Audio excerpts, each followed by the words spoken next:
Okay, let's talk some karma. This is an interesting class that generates all kinds of endless discussion as everyone tries to figure out ways that the universe hasn't figured out to not be accountable for things that they actually do in life. So feel free to fire them at me when they come to mind. We'll see if we can find any loopholes, but probably not. Great quote. I love this one. Do what you wish. That's the only law, but know that you must account for all your actions. Now we have this whole free will thing, right? Having an intellectual center allows us free will. Free will means we get to do whatever we want, which means we get to not necessarily do the will of our higher self, okay? Which was kind of, in Christianity, represented by the will of the Father. You know, our Father who art in heaven, all that kind of stuff. That will be done. That's referencing the will of our higher self, the will of our Father in heaven, so to speak, the will of the spiritual side of ourselves. Now, because we have free will, we get the ability to not do that if we choose. So that's our rule for life. We get to do whatever we want. That's the gift that we've been given, the gift of free will. But the catch is, know that at some point we have to account for all our actions. So we're free to choose our path, but at some point, every time we push to one extreme, the universe is going to correct the balance by pushing to the other extreme, right? Because if we know anything, the universe is going to correct a balance, okay? And the universe is really like a mirror. It just reflects back what you project onto it.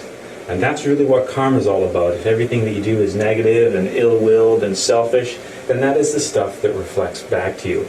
And what we're going to see today, karma is intimately related to the law of return and recurrence and the law of evolution and involution as well. Remember last week we talked about return and recurrence, and we simply said when we die, we come back and we take on a new body. Why is it we do that? Because we have the ego. The ego is keeping us trapped and bound to this physical plane. Until we eliminate the ego, we're always going to keep coming back to a physical body. The ego prevents us from ascending to the higher dimensions and reuniting back with the source. Remembering that when we do return, when we do come back to take a new body, we're governed by the law of recurrence, which basically means every single life is basically the same thing as the last one before it. We're put in the same situation over and over again so we can make the right choices. But we keep making the wrong ones over and over. Anytime you identify with an ego, that's the wrong choice. Anytime you identify and listen to your consciousness, your higher self, that's the right choice. We keep being put in situations where time and time again we identify with the ego and we do its will instead of our own. And that brings consequences that we're going to look at today with karma and dharma. As we've discovered in previous lectures, our mechanical dimension is governed by numerous laws. Okay, there's all kinds of different laws that govern our existence here. We're familiar with laws like, the law of gravity as an example of one, but there's all kinds of other laws as well. And many times some of the challenges, the obstacles, the stresses we encounter in life are because we don't properly understand all the different laws that are acting on us, and consequently we find ourselves, going against the flow, trying to swim upstream all the time. Okay, so our dimension is governed by a lot of different laws. We looked at the law of return and recurrence last week. We looked at the law of evolution and involution last week. And the law of karma is another one like that. Another interesting thing to note, to make reference to, is as you go up higher into the various dimensions or parallel universes or different planes, if you want to think of it that way, you get less laws. Okay, so the higher you go up dimensionally, the less laws there are governing your existence. That's why when the ancient people had experiences in the higher dimensions, that's why they called them paradisiacal regions or heavens, because there's a lot less laws, therefore more freedom. Compare living in Canada to, say, living in a communist country. It's better in Canada. We have more freedoms because there's less laws governing our behavior. The same thing happens when you go up dimensionally.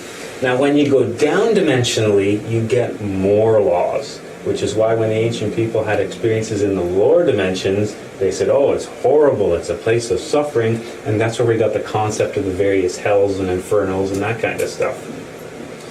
The law of karma and dharma is another law that governs our universe. It's something else that we're subject to, and it's a law that actually goes quite high. It has its origins quite higher dimensionally, and a lot of different beings are governed by karma. Even some of the entities that dwell in the higher dimensions, angels for lack of a better term, they're governed by karma as well, because karma is a law that operates from quite a high level. Another way to think of karma is you can think of it as law of cause and effect, or you could also call it the law of action and consequence. Okay, so karma is just more of an Eastern philosophy that was given to that, but you could call it cause and effect, you could call it action and consequence. It really means the same thing. If you kind of remember these little terms, it kind of helps you understand how the law itself works. We have to understand this law to negotiate the ship of our life properly. Really not understanding this law causes a lot of problems in life. Understanding this law and knowing how to use it to our advantage can make a huge impact in the quality of your life. Because there's a lot of things you can do once you understand how karma works to help make situations a lot more favorable to you. Okay? Because remember, as I tried to explain earlier, these laws, sometimes we don't understand them, so we find ourselves fighting. We're going against the flow all the time. If we really understand the law and know how to use it, then we can take advantage of those currents and use them to our benefit. Yes?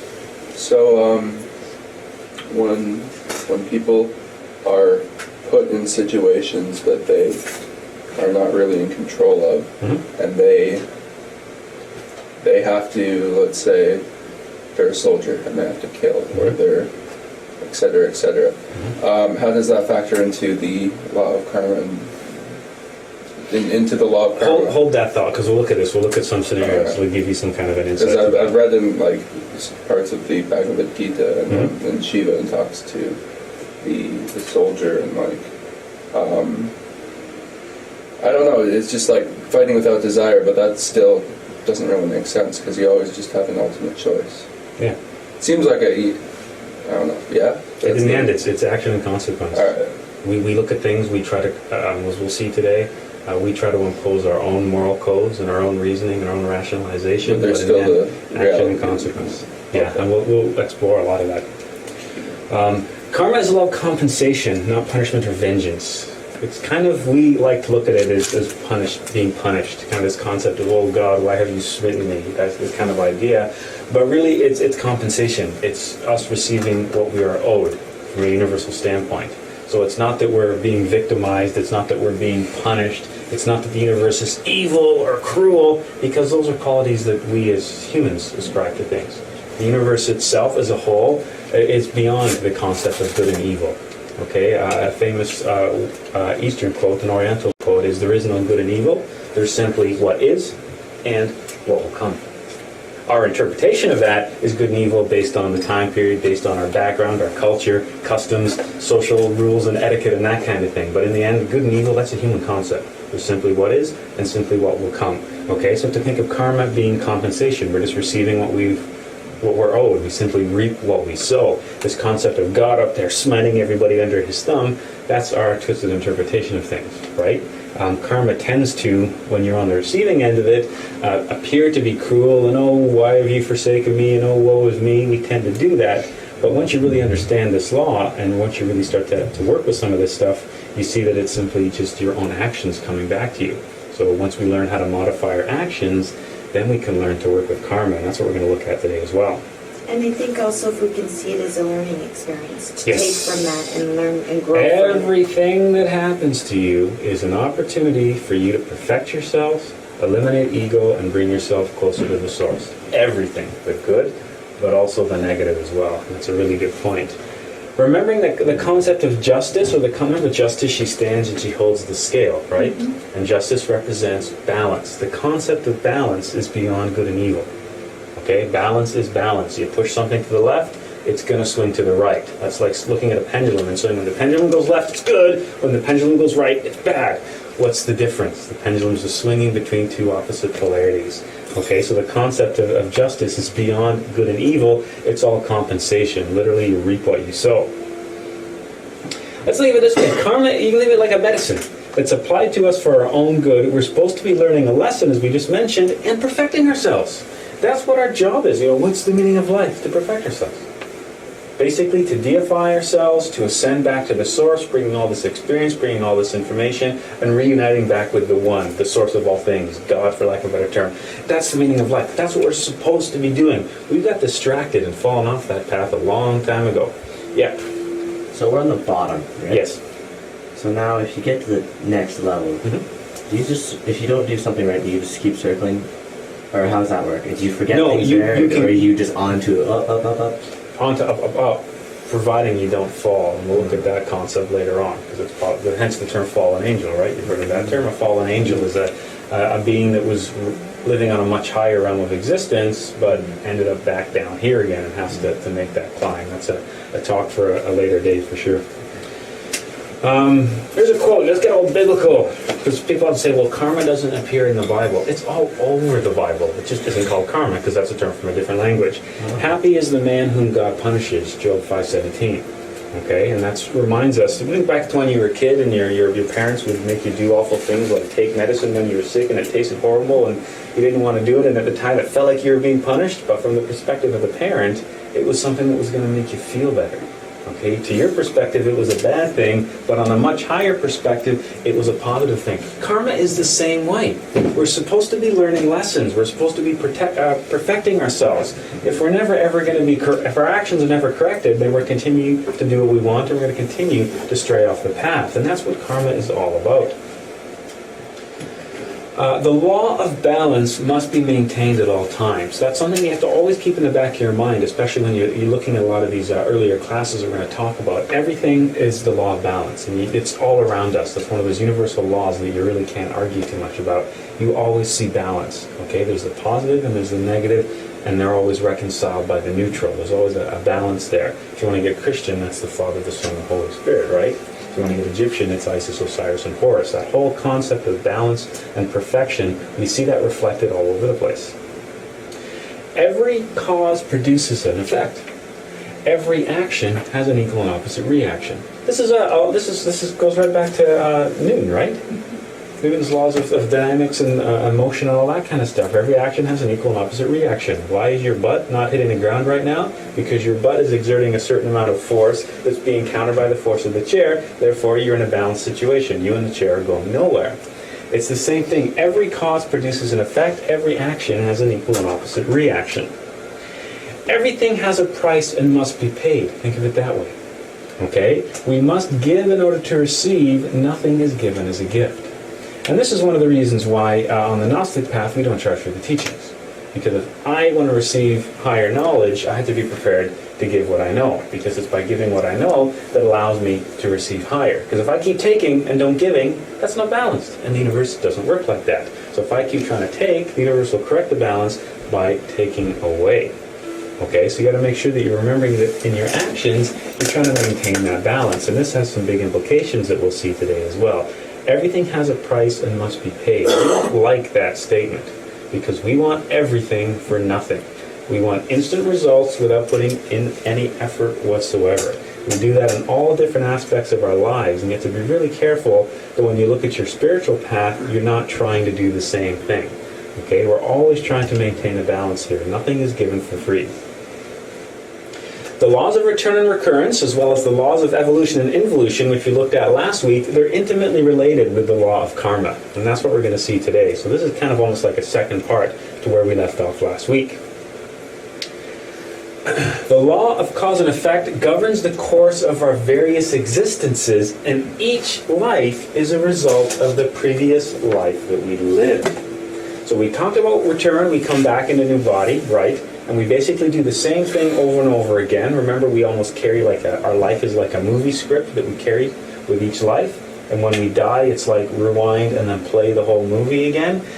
Last week when we talked about that, we said that's basically the same except for the changes that are induced in each existence by the results of the law of karma. Each life, the things that happen to us are rewards, which would be dharma, or punishments, you could call it, which would be karma, for things that we owed from the last life. The actions we do in this life are a debt that we have to pay the next time around, okay, or a credit if we've lived properly. The circumstances into which we are born and everything that happens to us, from the zodiacal sign that you're born under, the family that you have, the location that you come into the physical world, the health of your physical body, the successes and failures of your life, they're determined by karma from past lives. So all the things that happen to you are a result of the things that you did in your previous existence. Yes? Is there a consciousness behind karma? Like at a universal level? Like not to be confused with our own consciousness. No. Yeah. Yeah, we're going to see that today. A lot of different cultures that epitomize that consciousness in a different way. They give different faces to it. A lot of times the gods of the various religions were just faces or names put to levels of consciousness that operate some of the universal laws. And today we'll look at the consciousness, like if you want to think of it that way, that governs karma, or the superior intelligence. I prefer superior intelligence over consciousness because then you don't confuse it with the consciousness that we have, right? The consciousness being the higher self, the essence. So all the things that happen to us when we're born, when we come back into that new body, the circumstances into which we arrive, they're karmic.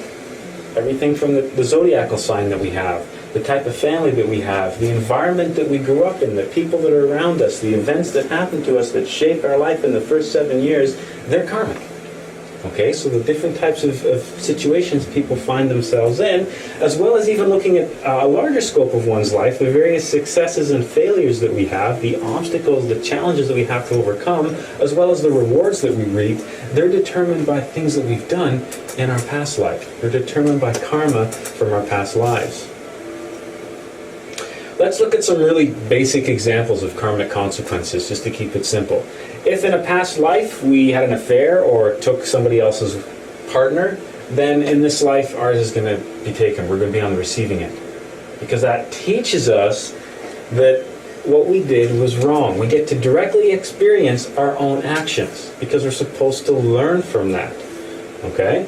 Let's look at another basic example. If we murdered somebody in a past life, in this life we find ourselves on the receiving end, the victim of murder or something like that. Yes?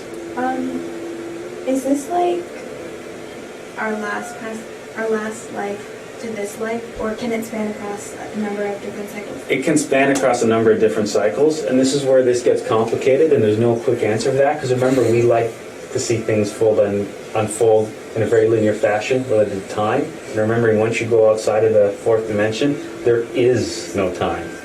And that's another difficult thing. When we see somebody do bad things, we want to see them pay for it instantly, right? We say, well, we can all think of somebody that probably isn't living a very good life, but seems to be reaping rewards. Like, well, if there's karma, how come they're not crushed the next day or have something really bad to them? Because we want to see things happen in a linear fashion. Because remember, our perspective of time is it unfolds linearly.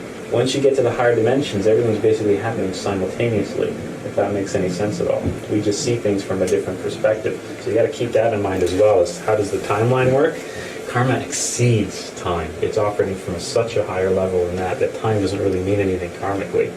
And I think also our own egos, of us being hurt, we want to see that person be hurt. Yeah, vengeance. And that's also karmic. Yes. And it's about being able to release that to rise above it. Yeah. And that helps the other person release. Yeah, which has bigger implications when we look at concepts like turn the other cheek, do unto others, love thy enemy as thyself, that and kind of that's stuff. where I'm understanding the concept that we truly are our brother's keepers, because when we do our own work and we free ourselves of things, we do free others on the similar. Yes, same thing, as Gandhi's saying, right? Be the change that you want to see in the world. That's the exact same concept. More silly examples. If we were bad parents, we were born to bad parents. And that's interesting because many times we're shifting the role between parents and child across different existences as well, which is kind of interesting.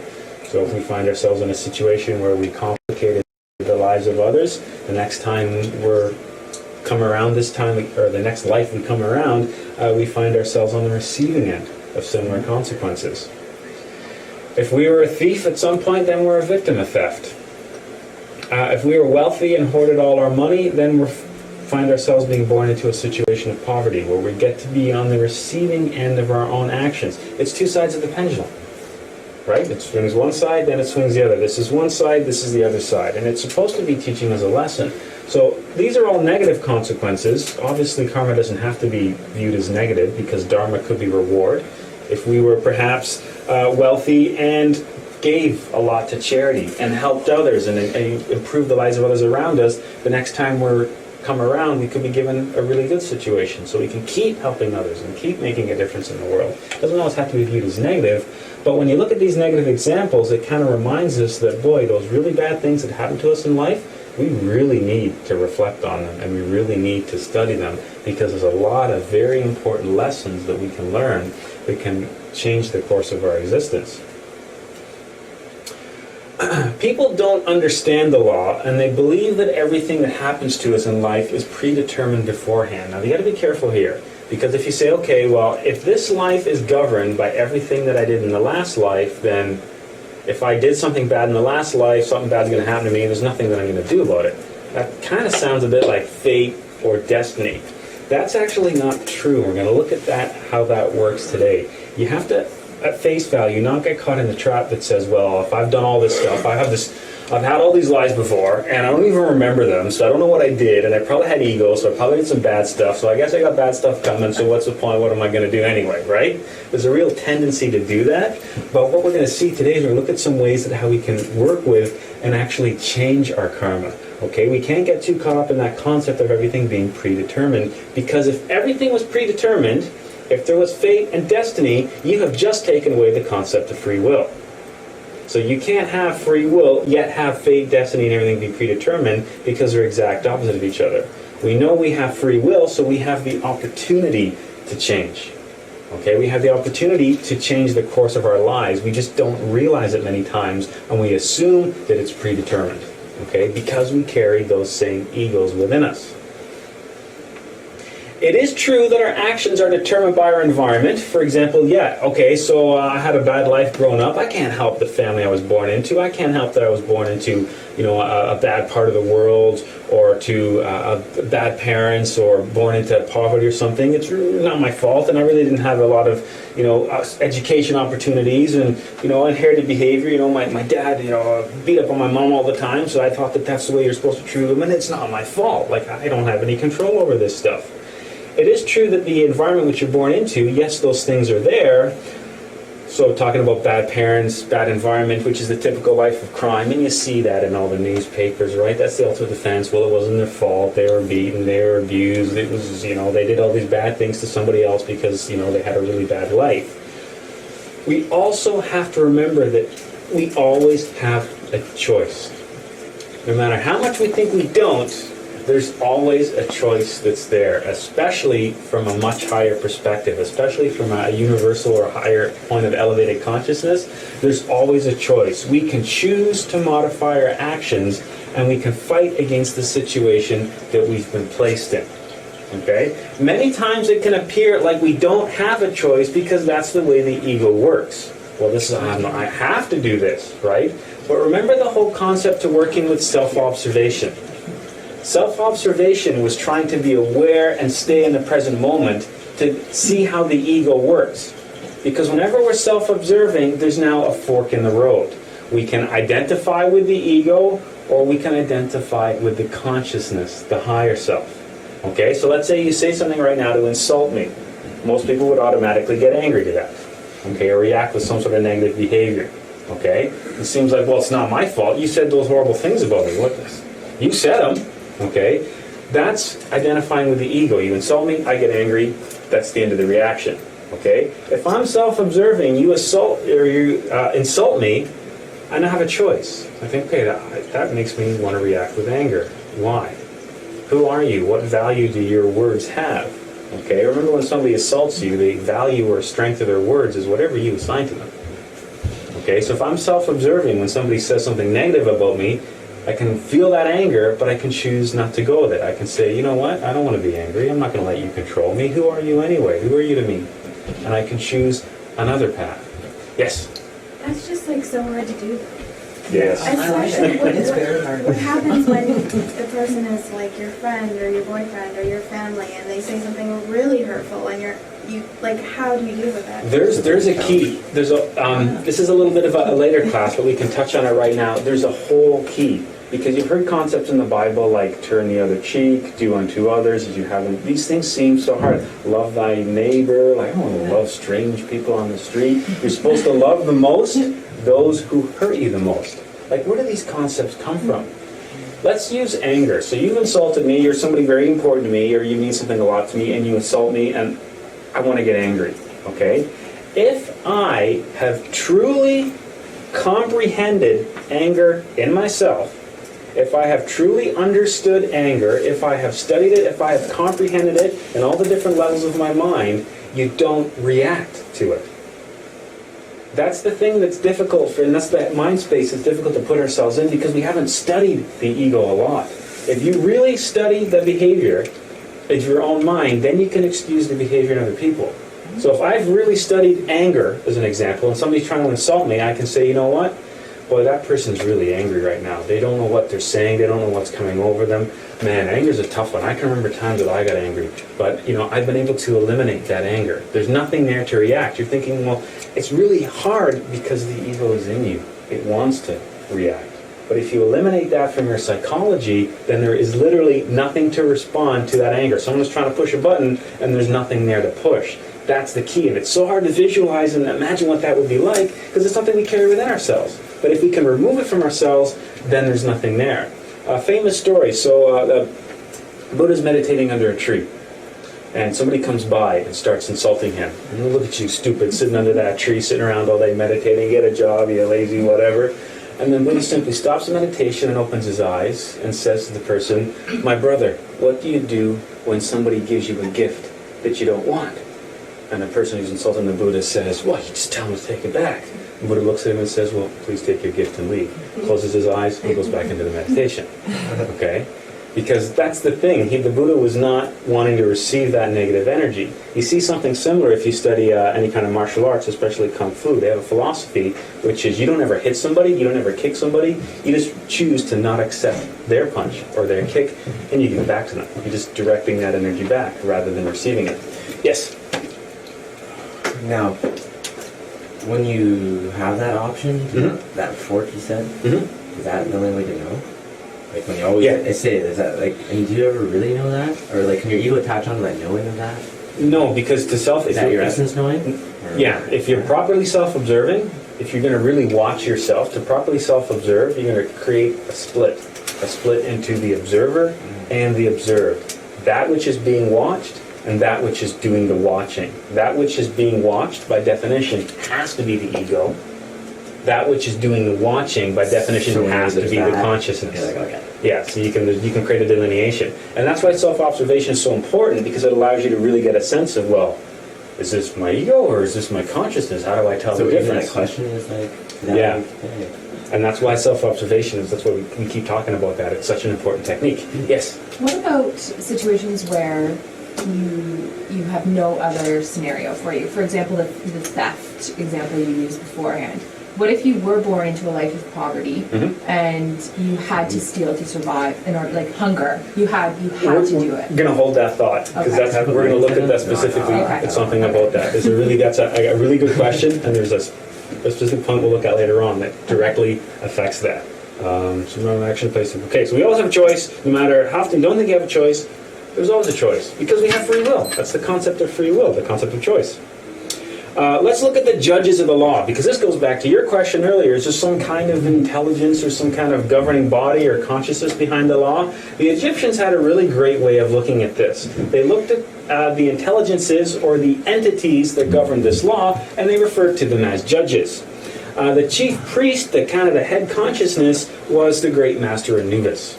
Okay, and Anubis was the jackal-headed god, and all the Egyptians are doing here is just trying to personify a universal principle. Right? They're just trying to put a face to some kind of universal law or universal intelligence. And they have a really great way of looking at the whole process of karma. In addition to Anubis, there was 42 judges.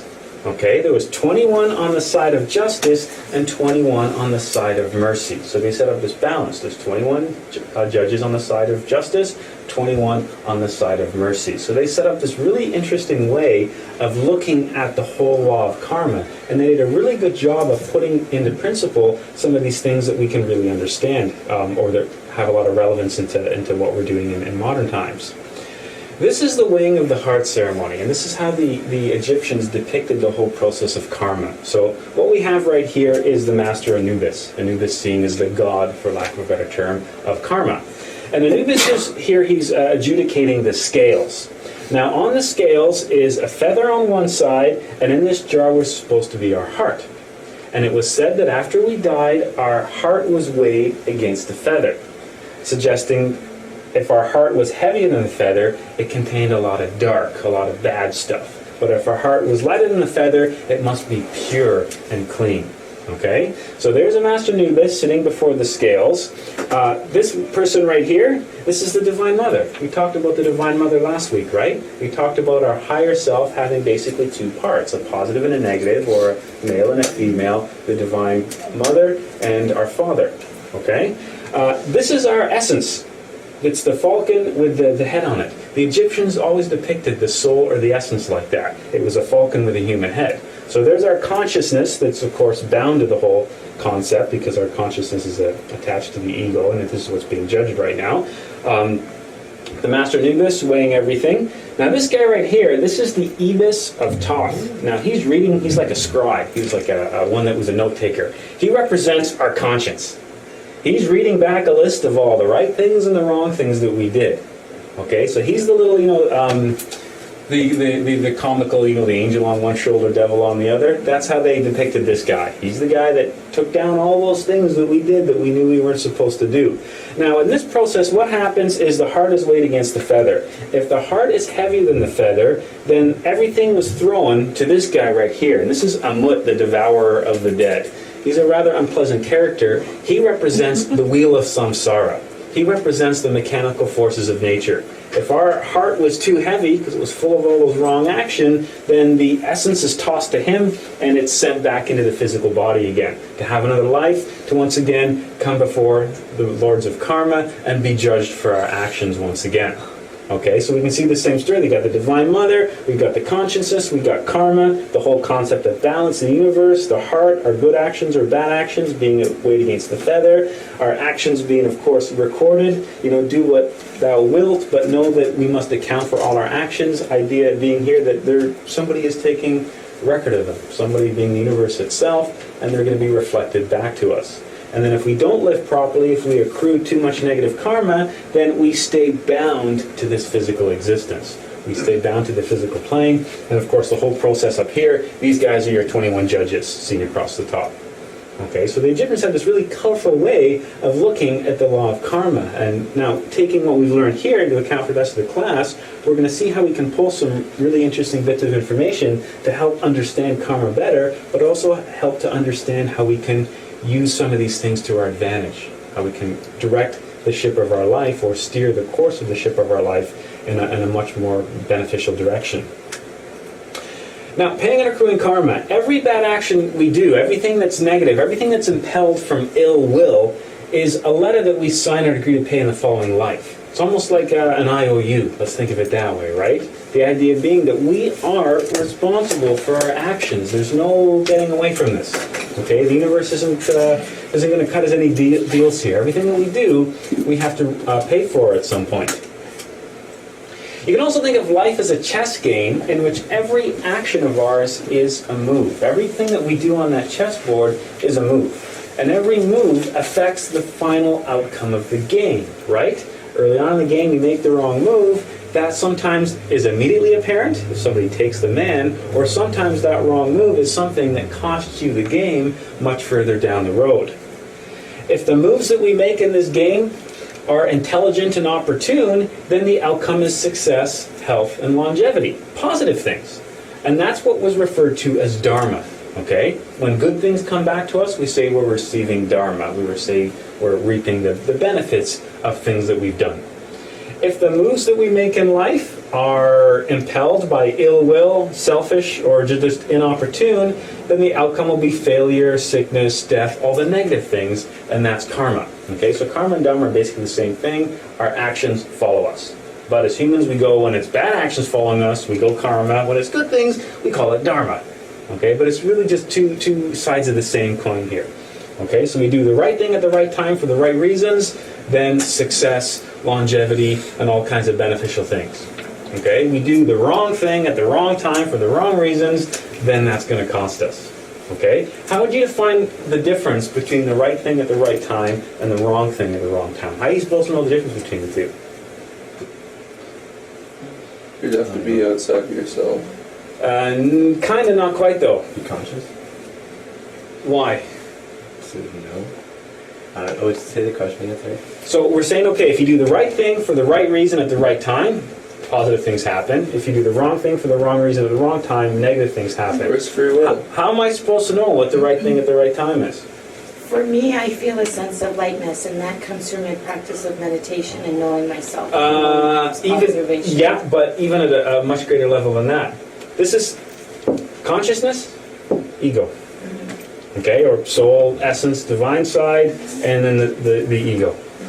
And when you're listening to your conscience and following that conscious action, it's a knowing and it's a lightness of being. Versus when you're going with ego, it's heavier. And through meditation and self-observation, you start being able to distinguish the difference, and that's the key. Absolutely, that's why we do things like meditation and self-observation, because in the beginning, how do you know the difference? Because they almost seem the same. Remember, that's the big thing with the ego. That's the greatest trick the devil played on humanity, was convincing humanity of this in the first place, right? But was a hand, yeah. What if you follow your essence, but you end up hurting someone along the way? What if you follow your essence? See, that's the thing. Your higher self, your consciousness isn't able to do anything like that. And if that person was, this is a strange thing to think about, but if that person was hurt as a result, that would be karma that they were paying that you weren't. Right? Because we're all kind of woven in this really intricate web, which is kind of a strange thing to think about. So if somebody were to, if you told someone the truth about a bad situation and they went and shot themselves, that would be due to their own egos. Wow. That's heavy. That's heavy. Would that be due to their own ego? Well, what we have to look at, we'll have another situation that we'll bring up in a few minutes. It's a very similar example to that. What if? Yeah, well, what you have to look at in a situation like that is what was your impulse to tell the person, right? And hold that thought, because we're gonna go there in a second. And I think we always have to remember too, our egos will fool us into thinking it's our consciousness that we're using. And that is why the key is it starts with self-observation. You're going to be so sick of hearing me say that. Yeah. And the meditation, because that's how you be able to start really is being able to hear the difference. Absolutely. Yes. Yeah, because even if you do self-observe for a little bit, you know what I mean? Like people get up a little bit, that fallen angel thing, you know? You just if you catch on one ego, if you say if you have the fork in the road, and there's I don't know how big it has to be, but you should just say, ego today, and how it works. You fall right off, you know if I'm wording that right. I'm trying to say what I'm thinking right now. It's hard. Yeah, I'm not sure I'm okay, following. I'll think about that one for a bit. I'll ponder it for a while. Okay. Okay. Let's look at it this way as well. When we think about accruing karma or being responsible for actions, we receive karma not only for the bad stuff that we do, the negative things, but also for the good that one fails to do as well.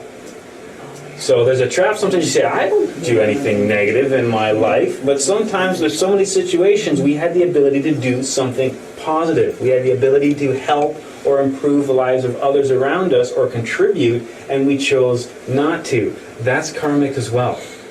Okay, so that's something else to be careful about. We can say, well, I don't really do anything bad. I don't walk around punching people in the face and stealing stuff and taking other people's partners, so hey, I'm good, right?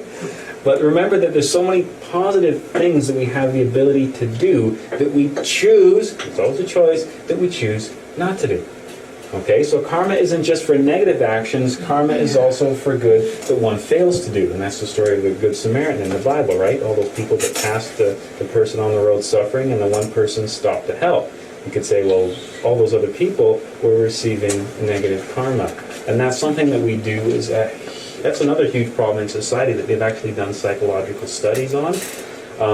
They've set up situations where somebody is hurt, trying to recreate that.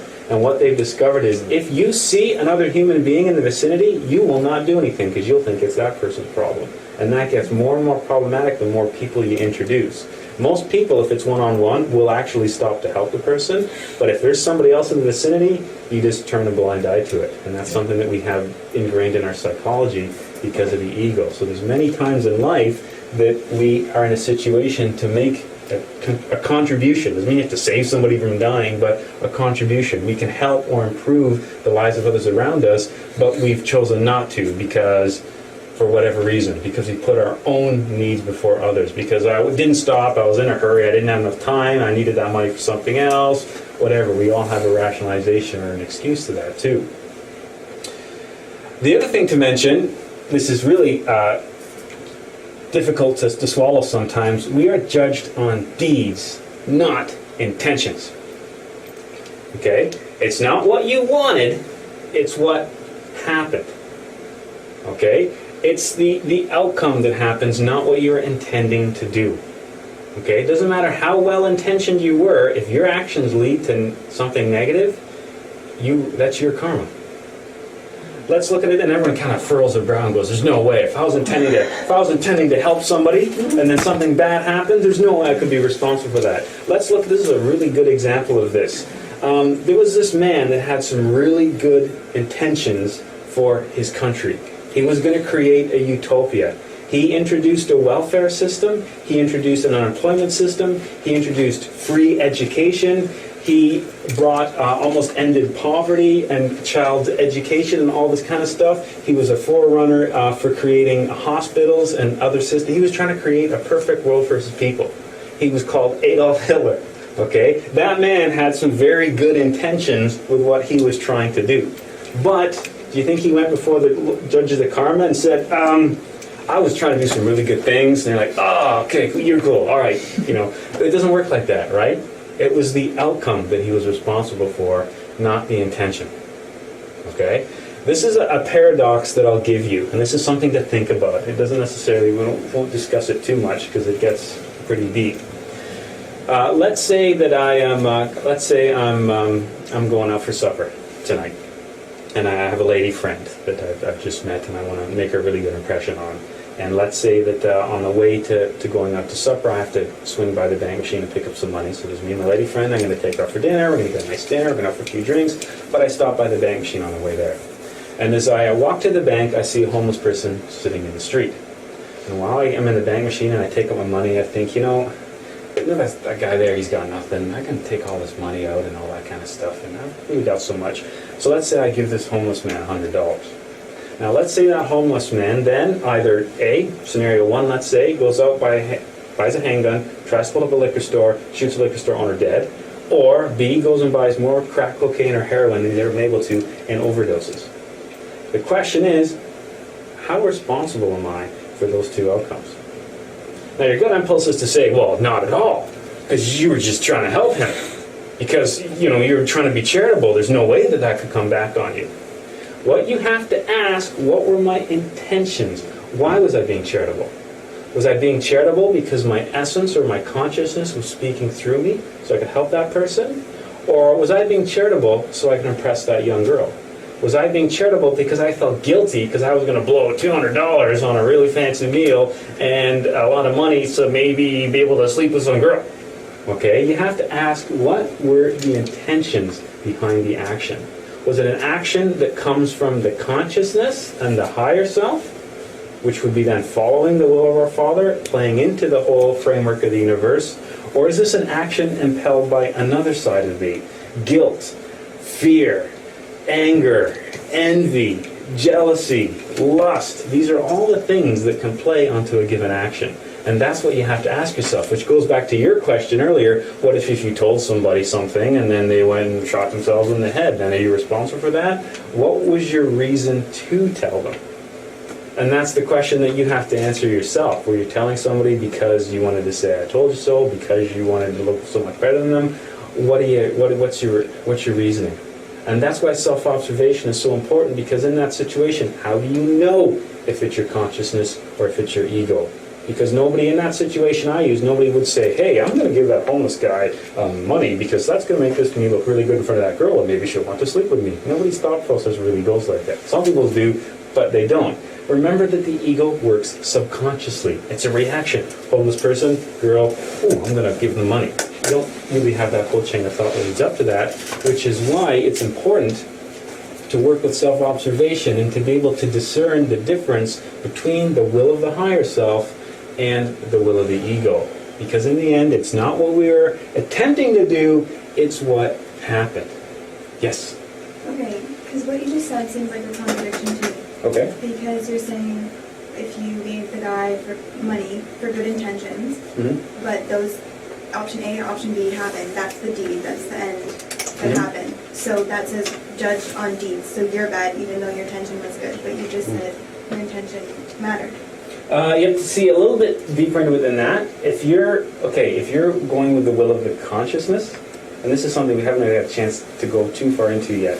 The consciousness comes from the higher dimensions, right? Our higher self is from the higher dimensions, okay? It's a part of us that's in, or comes from heaven, if you want to think of it on a Christian context. That exceeds time. It's able to see action and consequence. The consciousness knows, give that homeless person money because they're going to go home and they're going to buy food for their family. Don't give that homeless person money because I can see that if they do that, this is going to happen. Okay? And we've all experienced this. We get this regulated. It's a sense of intuition, a gut feeling. Okay? We've all been in a situation where we've got a gut feeling not to do something. We went against it and went, oh, I didn't listen to my gut. Your gut instinct, that intuition, that comes from your higher self. That's communication from your higher self. It's able to see that, hey, if, dark alley, it's raining at night, and you're walking home, you could take the long way and go around the corner, but there's that dark alley that's a shortcut. Save a few minutes, get you home quicker. It's cold, it's raining. You go down the dark alley and you get that gut instinct. I don't think I should do that. That's because your higher self can see what's going to happen next. It's at a different vantage point. Imagine you standing on the top of a skyscraper looking down going, oh, if you go down that alley and go here, there's a crazy gang of thugs that are going to rob you. It's a different vantage point, a different perspective. You at street level can't see what's around the corner. Okay, so if you're working with the consciousness, then it's going with the laws of the universe. It's going with the will of the higher self, which is the way things are supposed to go. We keep screwing all that up by doing whatever we want and not listening to it. You have to look at it from that context. As a famous saying, road to hell is paved with good intentions. That's why that's true. Because it's not the intentions, it's the problem. It's the deed itself. It's what the outcome is. Okay, so you can't necessarily fool yourself into saying, well, I'm really trying to do good things here. And the best example of that is exactly what Hitler was trying to do. Okay, he was trying to make utopia for his people. He did some really amazing things. The concept of welfare and stuff like that we use was started back then by him and his government. But there's all kinds of horrible monstrosities came out of those good intentions. Yeah. Hitler was the most recent and worst example of all those kind of people, but Julius Caesar, Napoleon, Alexander the Great, they're all the same level. Yeah. Yeah, for one group of people. For one group of people, they were trying to do something really good, but to a whole bunch of other people. Oh yeah, check out the latest version. They exist. They're out there all over the place. Leaders. We're hearing about it more and more every day. And don't forget that we have a tendency. It's not necessarily going to manifest. We have a tendency to do that in ourselves, just on different. Obviously, not as huge a scale. But at a different kind of scale, we have a tendency to do the same thing, and we've all kind of experienced that at different points in our life. We have to remember we shouldn't be protesting against karma. When negative things happen to us, we are reaping what we have sown. We are responsible for our own actions. Yet when we're on the receiving end, it's somebody else's fault.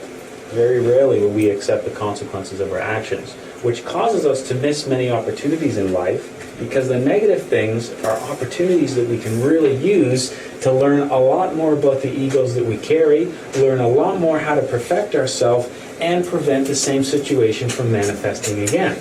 But we don't tend to do that. We just want to get out of it.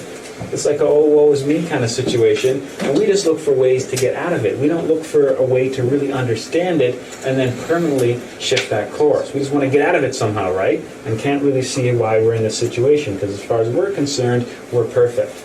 Remembering that there's one golden idol that we all bow down to every day. There's one false god we continually worship, and that's the false idol of the self. We're all perfect. We put ourselves up on a pedestal, and I don't know why bad things would happen to me. I mean, you guys I would understand, because look at you. I can see why all kinds of bad things would happen. But me, no way. So when something negative happens, we tend to go, oh, woe is me. I don't know what I did to deserve this. When really we should go, okay, I'm going to really look deep inside myself to see what I might carry within me that was responsible for this action.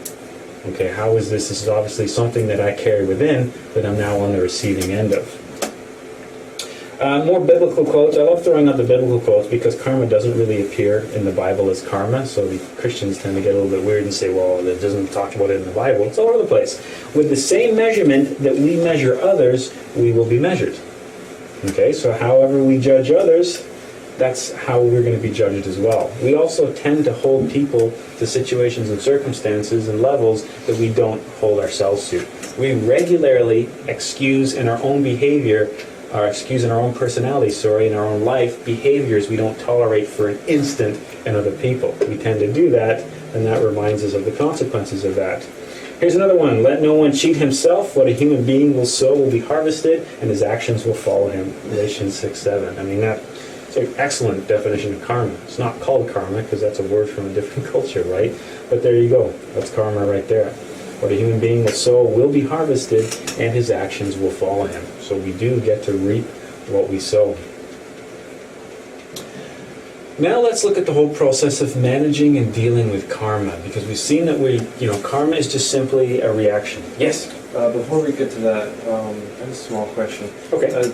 Karma and dharma, is that balanced the same way the scales are, or is it simply the goal is to get as little karma as possible, as much dharma as possible? Yeah, you could think of it that way, minimizing your karma. So Okay. minimizing the negative and increasing the positive. Or is it a balance of get to a net zero? Not really a net zero, because we have to account for the huge imbalance that we've already done. And that leads into what we're going to be talking about here. How do we account for some of this karma already? How do we balance our own scales? Because in the end, that's what we want. We want to basically eliminate this. So the goal in the end would be to balance that. Yeah, so no set anything, right? Just perfect equilibrium. That's what we're trying to do. And you have to remember to think of it just like a mirror. Whatever you project out, that's what's coming back. So I just thought of a cool thing. Remember that? I can't remember who it is, but that Greek person holding the rope. Atlas? Yeah. Yeah, that guy. Thought that was balanced. Okay. I don't know if that pertains to karma, but yeah, taking the weight of your world on your shoulders, why not? Okay, so this ties into the concept we talked about earlier, the idea being that everything's predetermined, destiny, fate, there's nothing I can do about it.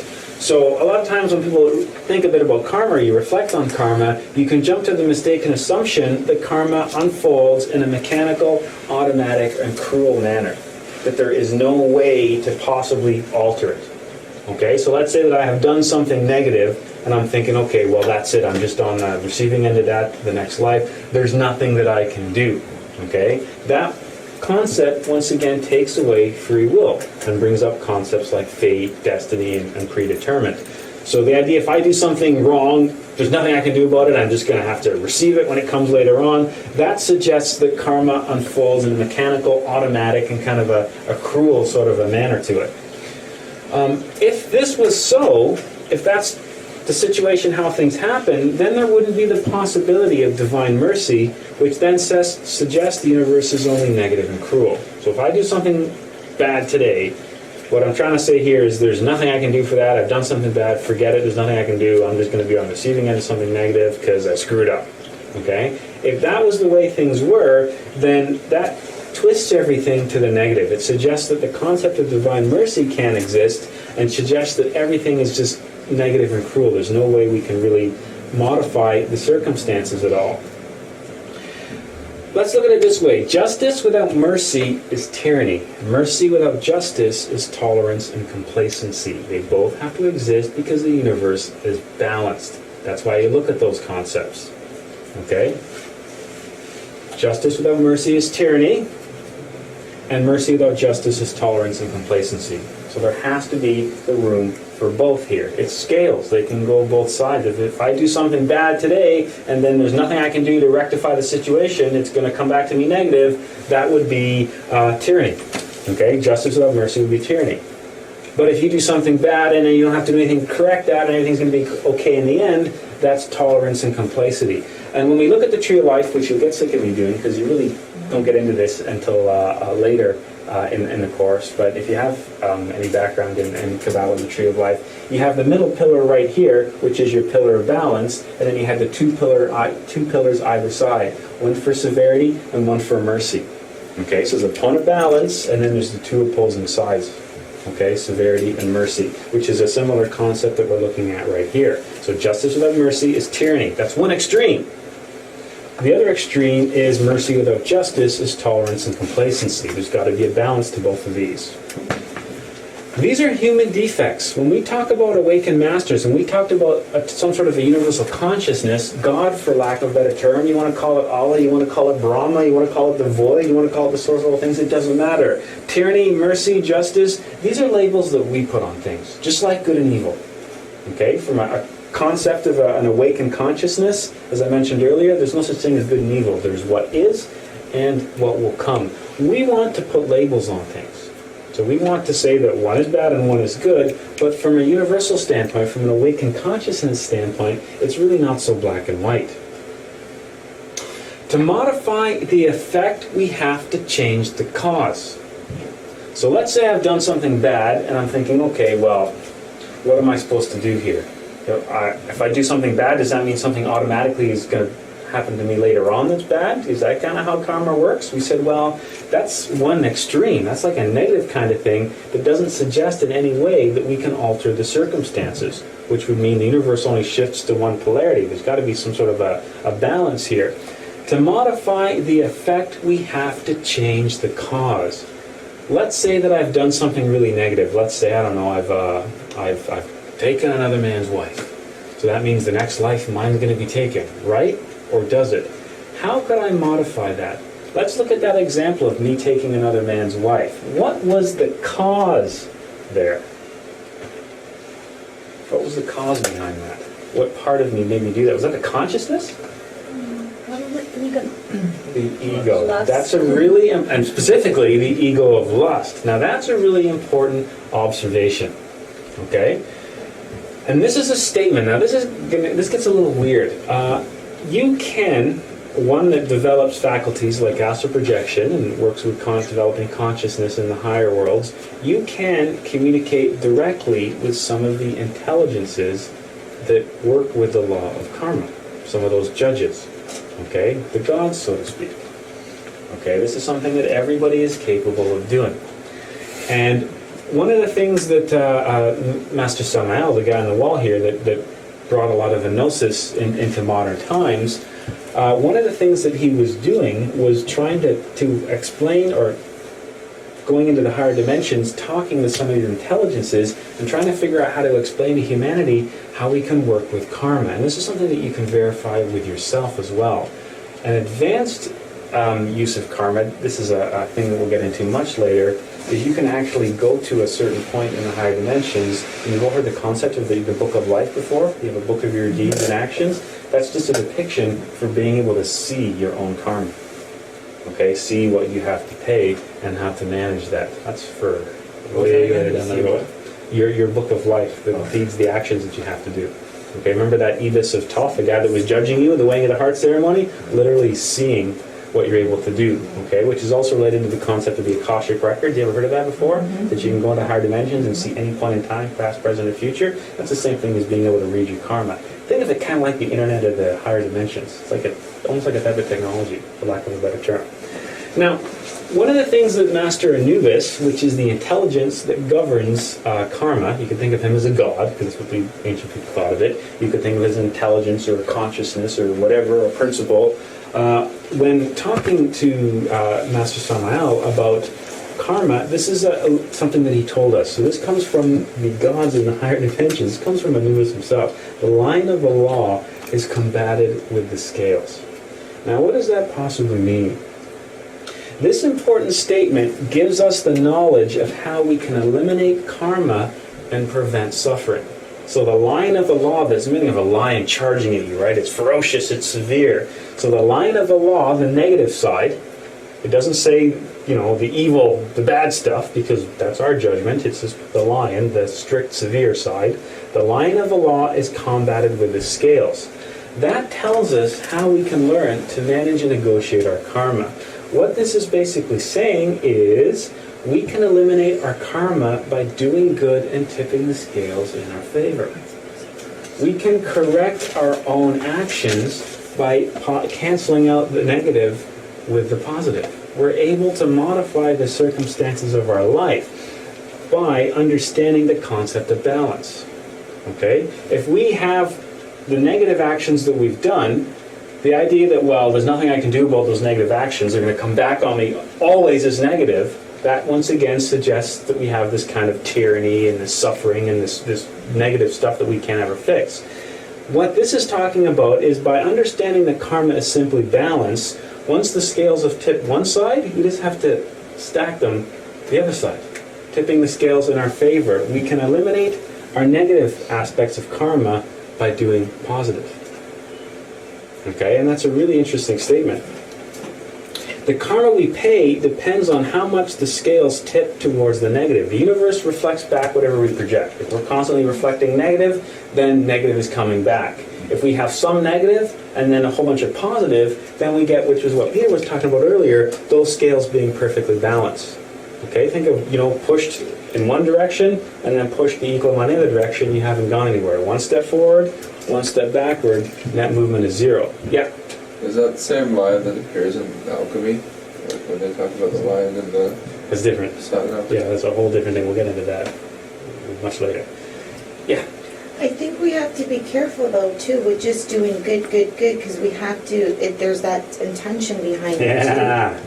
Because we can't just do good for the basis of avoiding our karma, because it's still going to come back, and the good is with the proper intention, because the good could be bad. Yeah, excellent observation. That's the catch. Doing good for the proper reasons, right? Not just going, okay, I'm going to steal a bunch of stuff, and then I'm going to cut a whole lot of old lady's grass this summer because it's going to totally cancel out, right? It doesn't quite work like that. What were the intentions? Okay, all comes back to the intentions. Look at it this way: we can eliminate the stuff that the ego caused us by instead doing things that come from the consciousness. The more time we spend self-observing and working with the consciousness, then the more we're tipping those scales in the favor.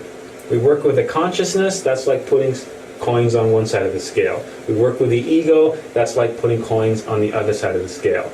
At the end of our life, it's really what have we done more of? Identify with the ego and do all these wrong things, these actions impelled by ill will and all this negative stuff, or have we done positive things?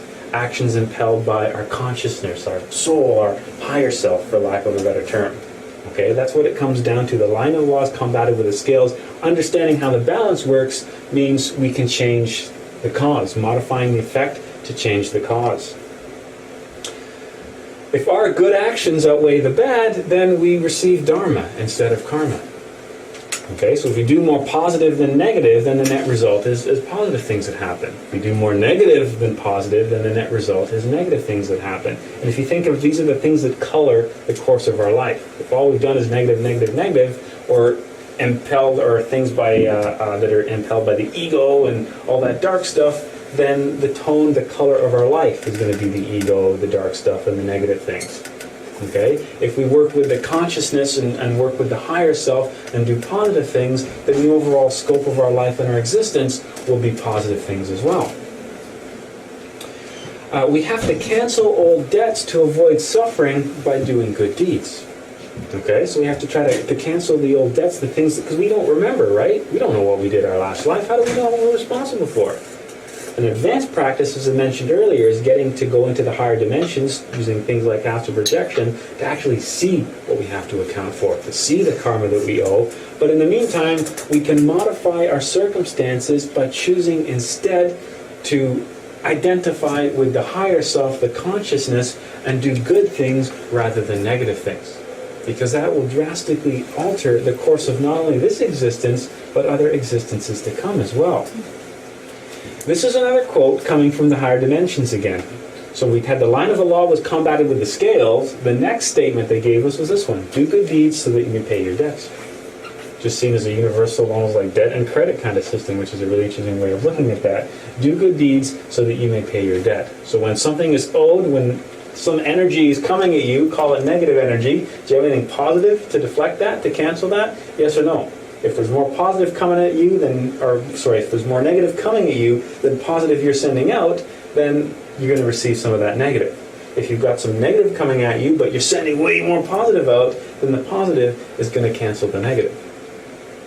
Okay, it's just simple, like, okay, if you owe me $100 and I come looking for it, if you got $200 in your pocket, you can easily give me the 100 and I walk away. If you owe me $100 and I come for it, you don't have any money, now you got a problem because you have a debt that's owed. It's basically the same way, and this is, like I said, coming right from the higher dimensions, right from the levels of the intelligences that govern the concept of karma itself, trying to explain it to us in human terms that we understand. Further to that statement, he who has the capital with which to pay pays and comes out well in his dealing. He who does not have the means to pay pays with pain. Okay, so once again, coming from the Master Anubis, coming from the higher dimensions, the personification of karma itself. They who have the capital with which to pay, the good deeds, the capital, pay and comes out well in their dealings. They who do not have the capital to pay, the means with which to pay that debt with suffering. Okay, the idea being stacking the deck in our favor, tipping the scales, trying to do positive, to do good, to cancel out the negative that we've done. And that's how we manage our karma. So the idea being, if I've done something a year ago, I did something really bad, okay, is this always going to be bad, or no matter what I'm going to have negative things come to me? No, not necessarily. If I know how to properly manage, if I know how to not identify with the ego and instead work with my consciousness to correct for those actions. Okay, we can correct our actions. We can modify the cause if we understand this concept. Okay, but to really understand this concept, it's not as simple as, going, okay, well, I'm just going to give, I did something really bad a few years ago, so I'm going to give to charity, or I'm going to, help feed homeless people or something like that, which goes back to the question that you made earlier, this idea being, well, the intention has to be good. Doing good for good's sake, not to get out of something. Okay, so there's a loophole, there's a little bit of a danger there that we can fall into, which once again comes back to that concept of, well, how do I know what really good is? That belongs to the consciousness. That's why self-observation is so important. If we don't get to learn the voice of our higher self, our consciousness will never know when it's speaking. And right now, that's the problem with being human. How do you discern the difference between the ego and all its motives and the consciousness, the higher self, and what it wants us to do? And that's the challenge. That's why self-observation is such an important technique. And that's why you guys have been doing this regularly for the past couple of weeks, because you've been doing that thing where every day you pick the activity, like tying your shoes or driving to work or showering, and you decided in that moment you were going to stay conscious and stay in the present moment and observe what you're thinking, feeling, and doing, right? Of course, because you've all been doing that. Now, this is further to this as well. This is a really interesting one. When an inferior law is transcended by a superior law, the superior washes away the inferior. Now, this is a difficult one to understand. So I think it was, you asked the question earlier, okay, what if I'm stealing bread, but I'm stealing bread to feed my starving children? Then, is that karmic or not? That's what this statement addresses. The inferior law, those are the laws of man. Okay? Because many of our laws are simply, they're almost like customs. They're dependent upon... guidelines. Yeah, they're guidelines. They're dependent upon cultures. It's the zeitgeist of the time that determines what's legal and what's illegal. And many times it's not only the zeitgeist of the time, it's also the culture, the geographic location, the background. Like, look at the laws we have in Canada, and look at some of the laws that, like the Shia law of the Muslims. Those are crazy laws. Like, what's going on here? The inferior law are the laws of man. The superior law is karma. So somebody who's stealing bread to feed their family, let's say it's a father who's stealing bread to save his starving children, his wife was sick and passed away, and he's destitute, and he's stealing bread to save his children. Well, is he suffering karma then? Well, no, because stealing the bread is the inferior law. He's breaking the laws of man to uphold the superior law, providing a race for his children. Okay? Yes? So, would it be that you had to recognize that the reason why you're in poverty is maybe because of the past lifetime where you were hoarding money, that sort of thing? And if you recognize that and realize that I have to do this out of necessity, is that give you the ability to then transcend forward in the next lifetime? Remember, it's all the impulse. What was the impulse of behavior? Like if I go out and steal somebody's bike, the impulsive behavior is I am coveting that bike. I desire that bike because I want what that bike brings, a nice fancy bike or whatever, or I'm lazy. Somebody who's stealing food for the children is not like, I'm stealing food because, man, that's a really sweet loaf of bread and I look so good carrying this loaf of bread. It's a different impulse. The impulse there is to care for the children. And that's what it comes down to. If you think of an action, you're doing anything. What is the impulse for that action? Because we're just puppets, right? We're puppets that dance to the tune of the puppet master. Who is the puppet master? You doing an action is a manifestation of personality.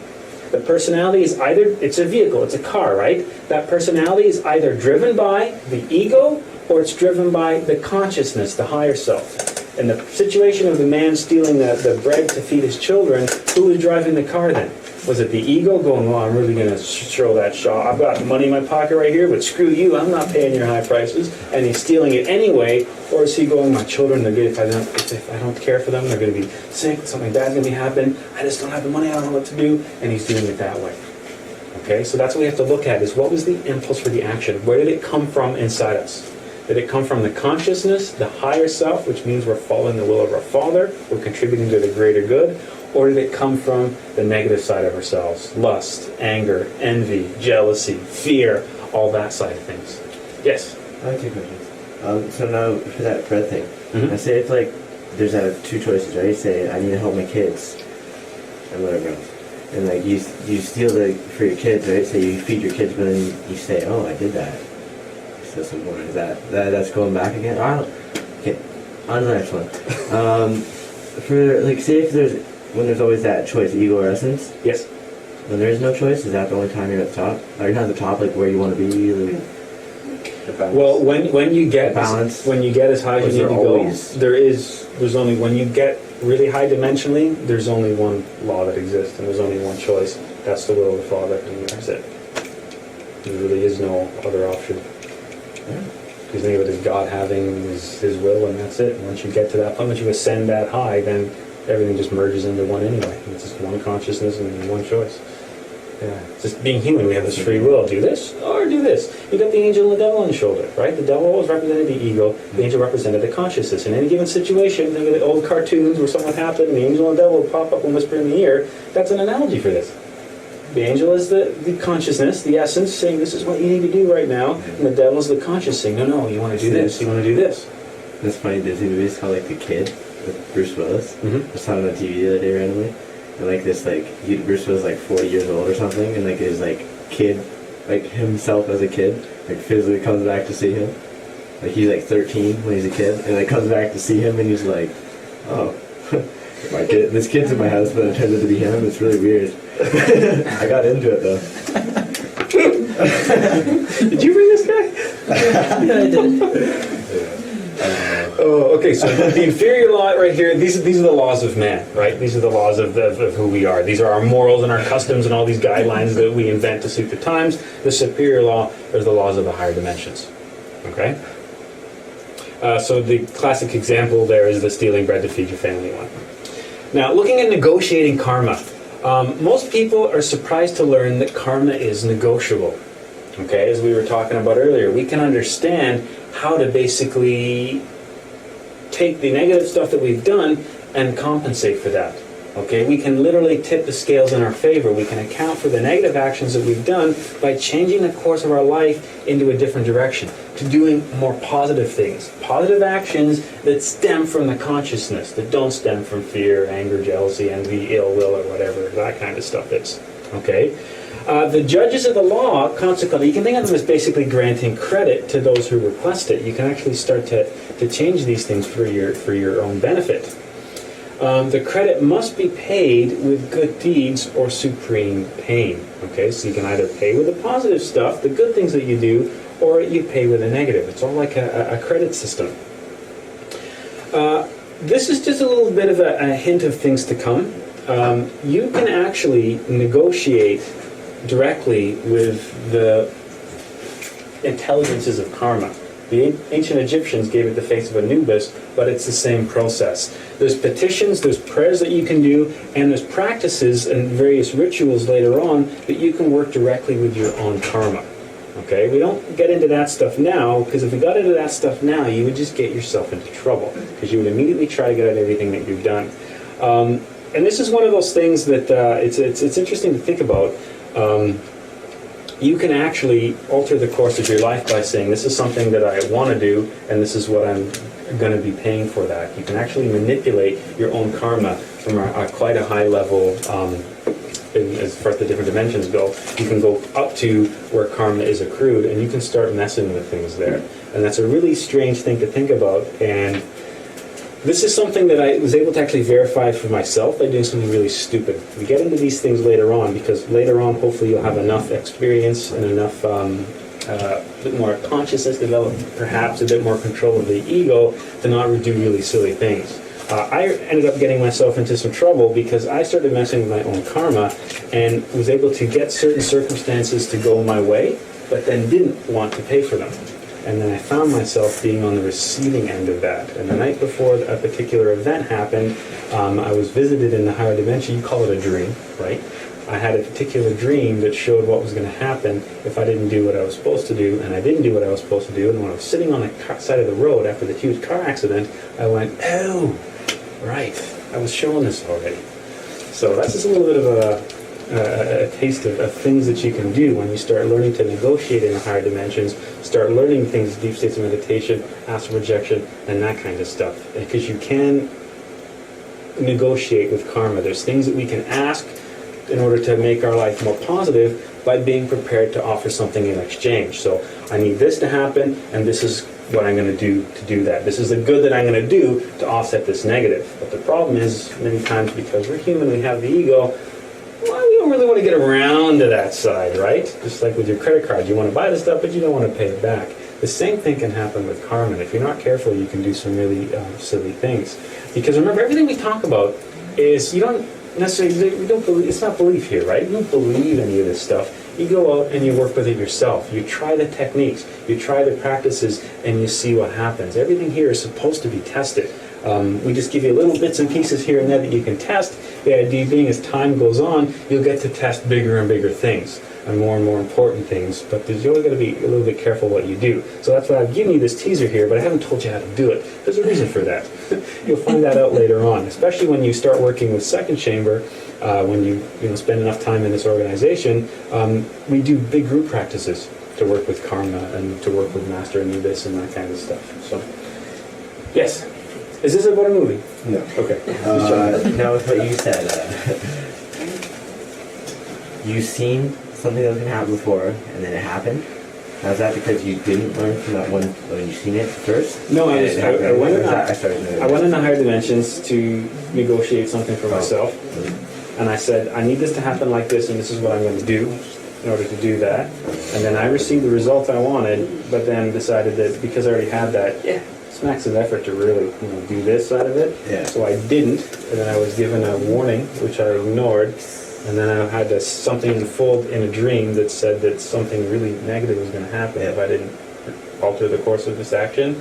And then I ignored that, and then 2 days later, and it was like a split second before it happened, the vision of, now you have to pay. Yeah. Where the hell did that come from? And then boom. Is this really? Oh yeah. That's happened with me a little bit, but I got hit by a car. I don't know. What's it It's just long better than it was on my bike. Really? Yeah. I only got once. Okay, the next big thing we have to look at is karma and the ego, because these things are intimately related. Just thought, just sentiment, just action are made impossible because we carry the ego. Which means doing good things for the right reasons is very difficult to do, being a human. Because really there's so many different things that are coming into play. Just thought, just sentiment, and just action are hard for us to do because we carry the ego. Remember, we're 97% ego, 3% liberated consciousness. That means 97% of our actions are governed by ill will. They stem from the negative side of ourselves.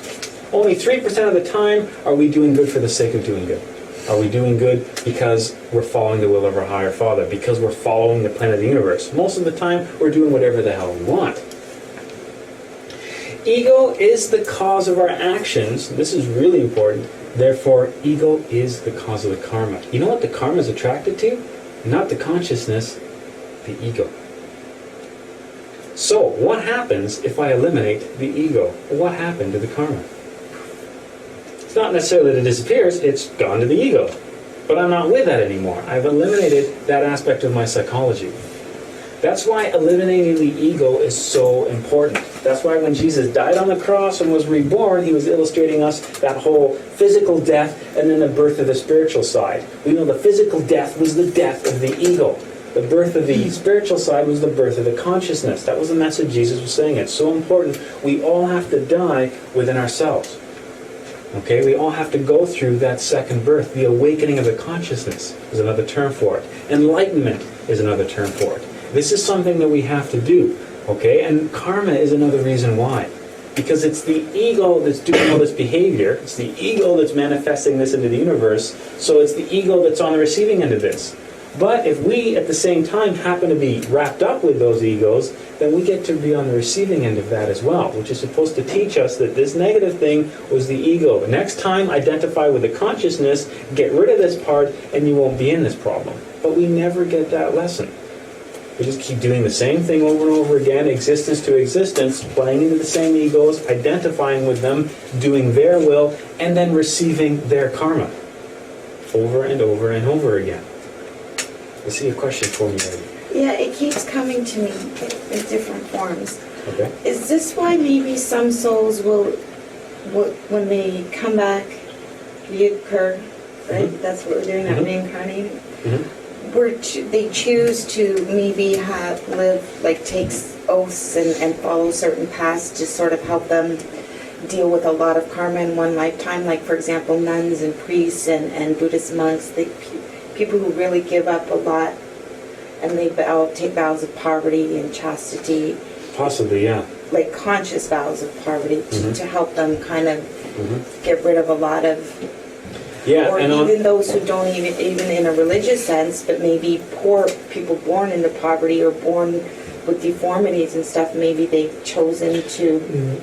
no, it's no through. choice. Karma is, yeah, that's what you. So someone who's born with problems with the physical body, that's their essence didn't go. I think in this life, no, that's karma. But when you're specifically talking about like somebody who's being a nun or a monk or something like that, there are different paths that lead. We'll look at that later on. We have a class called the Four Paths, which talks about those paths, and they are in what you described. They're almost preparatory paths. They're a way to prepare on the path, and each one of those has a specific thing they're supposed to learn, specific karma or debts that are canceled that elevate them to a different level. So you're kind of right that way. But the idea of, well, your consciousness wouldn't choose to be born, it's karma that's placing it. Okay, to have a choice, now you're talking reincarnation, now you're talking an awakened master. Jesus was somebody that reincarnated. He was in the higher dimensions. He chose a physical body at a specific place in a specific time to deliver a specific message. That's a choice. We don't have a choice. We're bound on the wheel of samsara, and we come back in this physical body. The circumstances in which we come back are determined by karma. We have to examine our own conduct, analyze our behavior, and become aware of our intentions. That whole concept of self-observation, starting to learn what it is that we're doing. Everything that we do, the actions, the impulses, where do they come from? Now you're hopefully starting to do that a little bit, maybe you remember once every few days or whatever, to try to self-observe for a few minutes.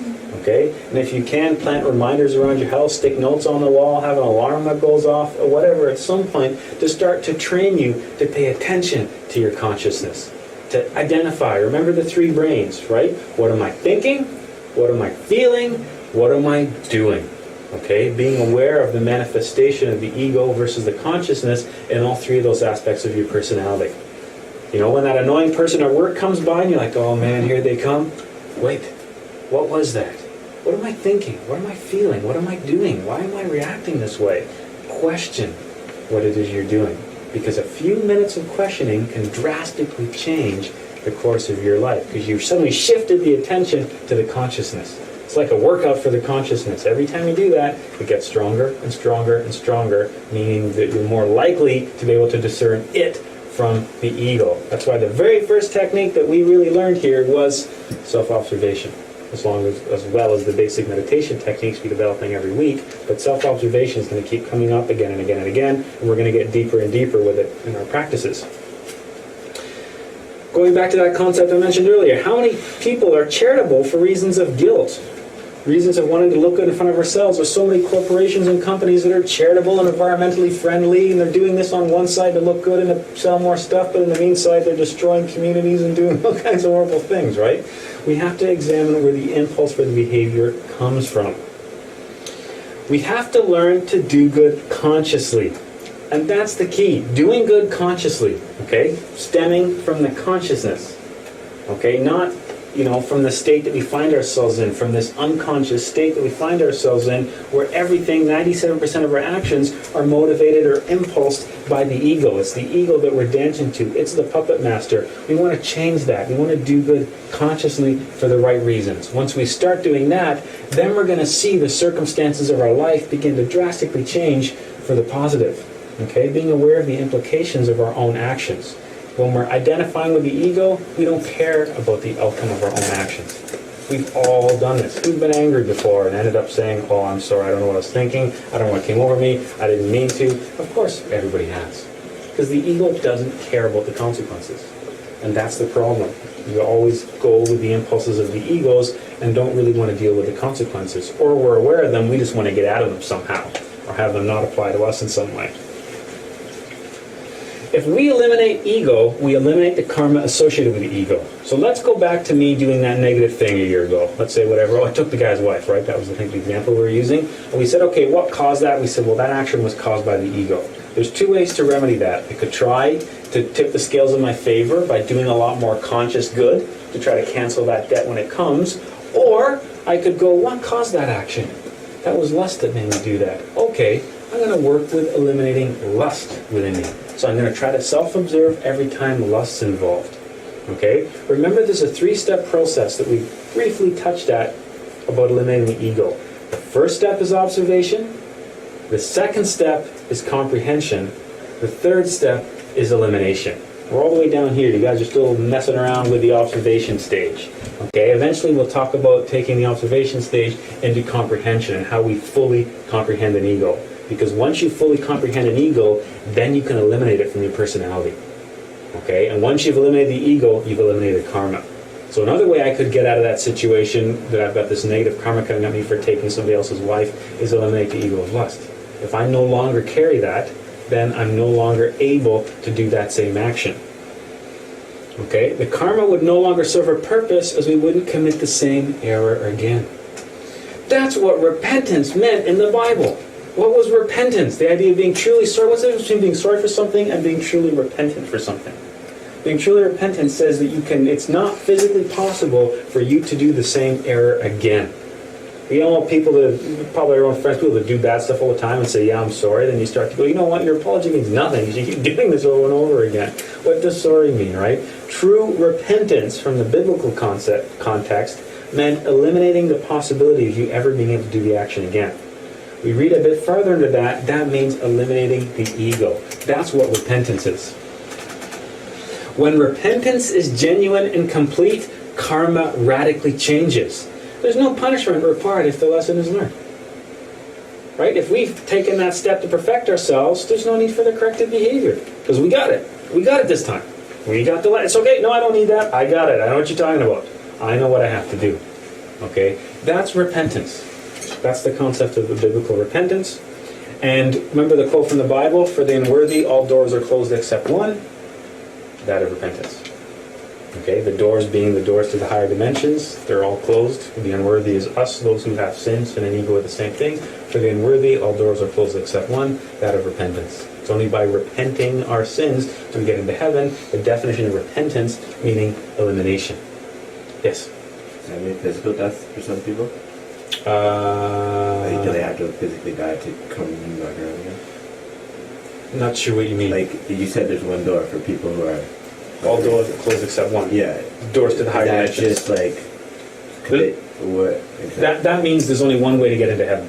Okay. For the unworthy, for us, there's only one way you're going to get into heaven. All doors are closed except one, and the only way you're going to get in is through repentance. Repentance not meaning, yeah, I'm real sorry, I accept Jesus. Oh, that was easy. It means eliminating from your psychology that which caused the action. If you repent through that door, can we say eliminate one ego? Is that a start of it? Like, is that...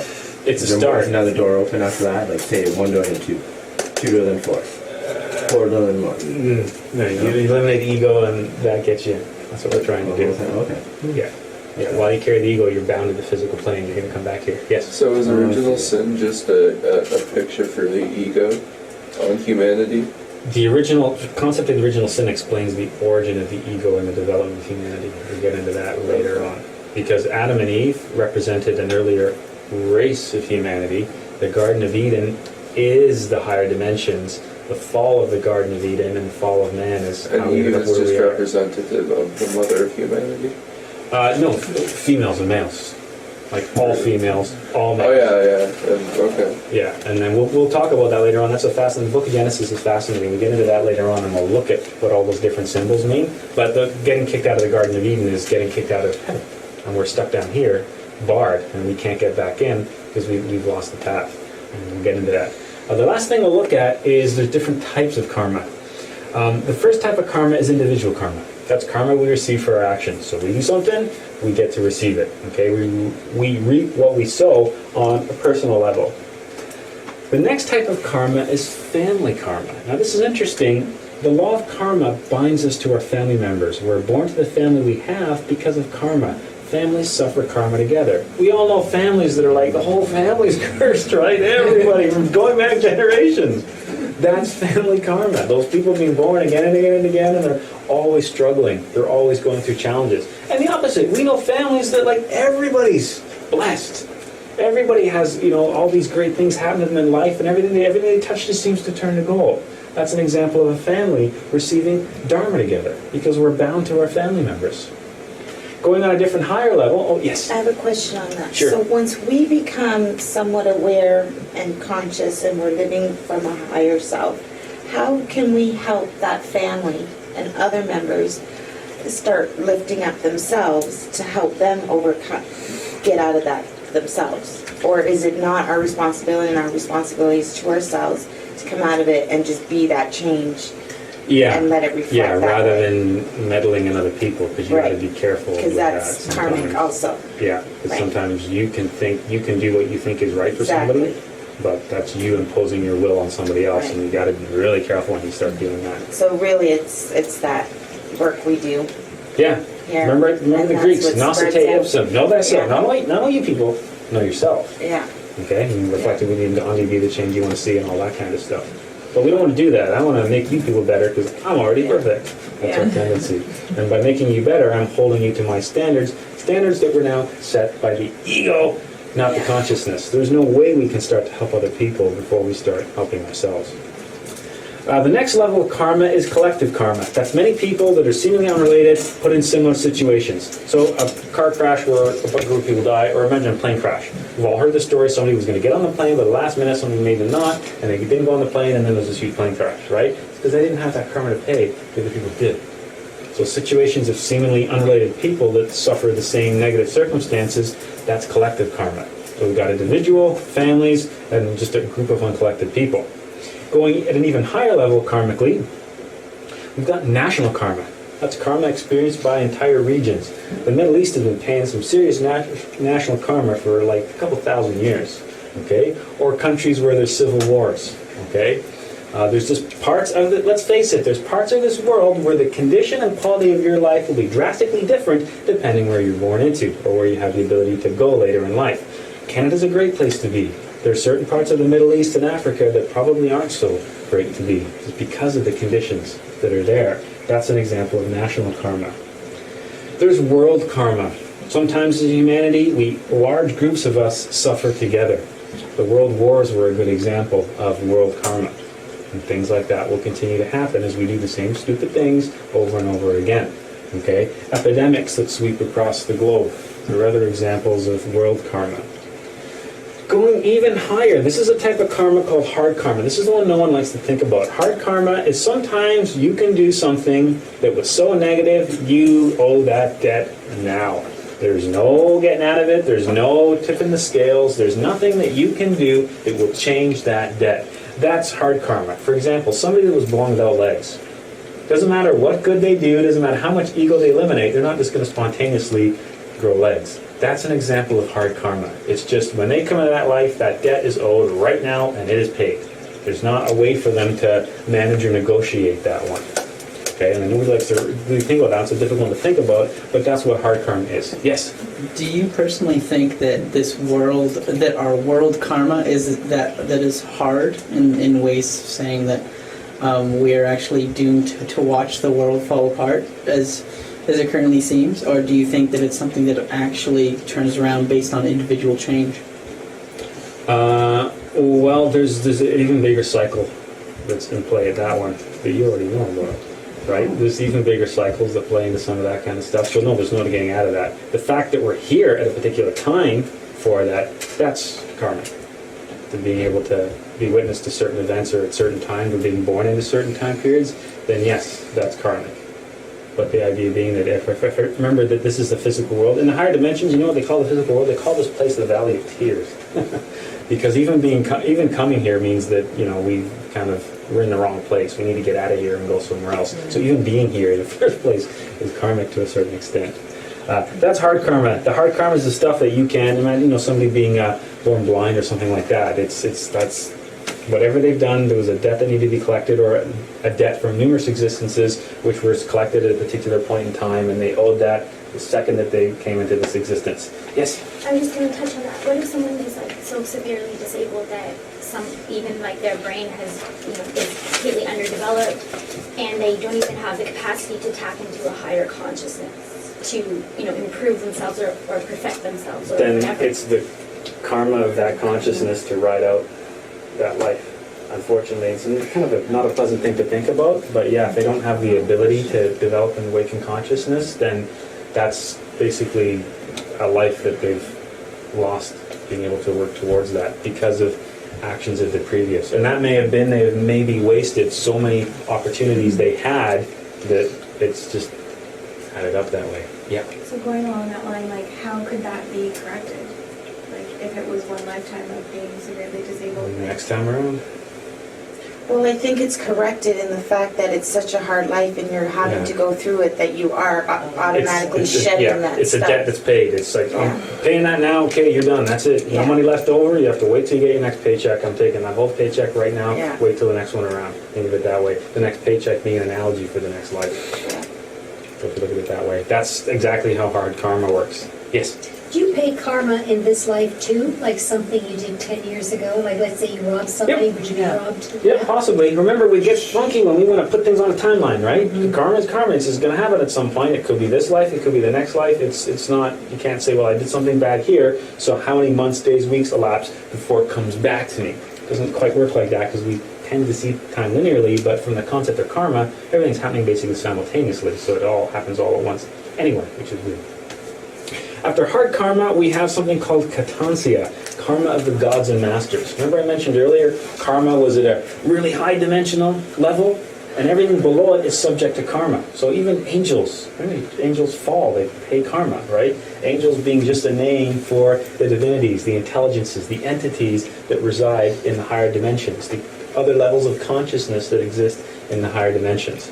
So karma is something that's at a much high level that even the angelic beings, even the awakened masters have to be aware of, have to be conscious of, and judge their actions accordingly. The only way you escape karma is when you get to the level of the will of the Father, because there is only one will, and you cannot stray from it. That's the only way you can be, free from the will of karma.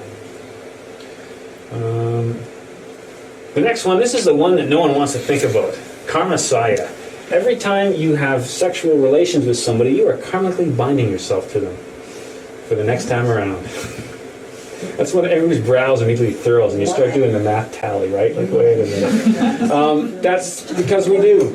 As we go from lifetime to lifetime, egos seek other people out.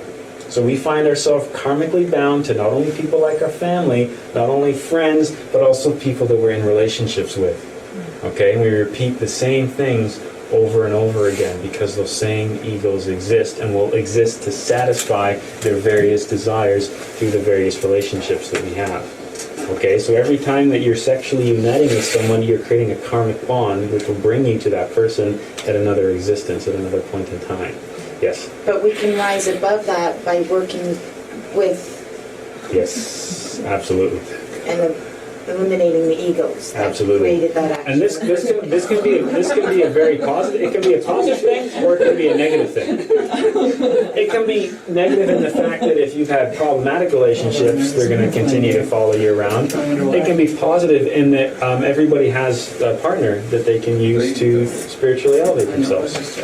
Because, like, say there's some people in relationships that, I'm going to use a woman, she gets married to a guy and he has a lot of affairs on her and she stays quiet and she stays married to him forever, even knowing about that.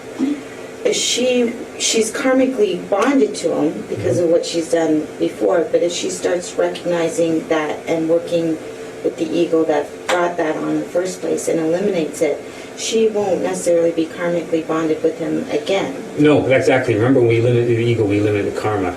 Right. So that's the importance of really eliminating the ego, because that's how you Right. change this kind of stuff. But yeah, while she carries the ego within her that was part of that situation, and that situation is going to seek to repeat itself, because the egos reoccur to satisfy the wants and desires. So that's the thing. Everybody that ends up, in our life at some point, we see again and again. And this is really confirmed when you start messing around with your past lives. And you really start to see that you have some of the same characters over and over again. A lot of your relationships are with the same people. You may have experienced this already. Everyone's kind of had that dream before where they see their significant other in the dream, but it doesn't quite look like them, but the whole dream you act like it's them, you just know it's them. That's probably them and how they looked in a past life. So you get caught up with the same people over and over again. So that's something to remember. That's karma. No one likes to think about karma side, especially when you look back and you've got a great relationship now. You're like, oh, karma side, we're going to be together in the next life. Oh, that's nice. And then you got to remember all the other ones you had before. It's like, oh, not those again. Seriously? Okay, and it's just a karmic bonding, and this is just what we do from existence to existence to existence. And that will have more ramifications later on when. Later on, we'll look at how we can use a partner to elevate ourselves. Because really, the true spiritual development is done as a couple, right? The original story of Adam and Eve and all that kind of stuff. And we'll see how that plays in later on. But that's karma saya for you. By this union, the two people share karma. By karma saya, the couple remain united in the book of karma, which means it's just you're going to keep recurring over and over and over again. You're going to always have that bond there, that karmic bond, unless you eliminate the ego that set that bond up in the first place. The closing statement, as I mentioned earlier, all doors except one are closed to the unworthy, that of repentance. Ask and it shall be given, knock and it shall be opened. All we have to do is something. Not nothing, something. That's the key. Ask and it shall be opened, knock. Ask and knock are action words. It suggests something that's not just passive. Okay? To really change the course of our life, we have to do something. Not the same nothing over and over again, but to do something. Change comes from action. Okay? And action comes from understanding all this stuff and putting it into practice.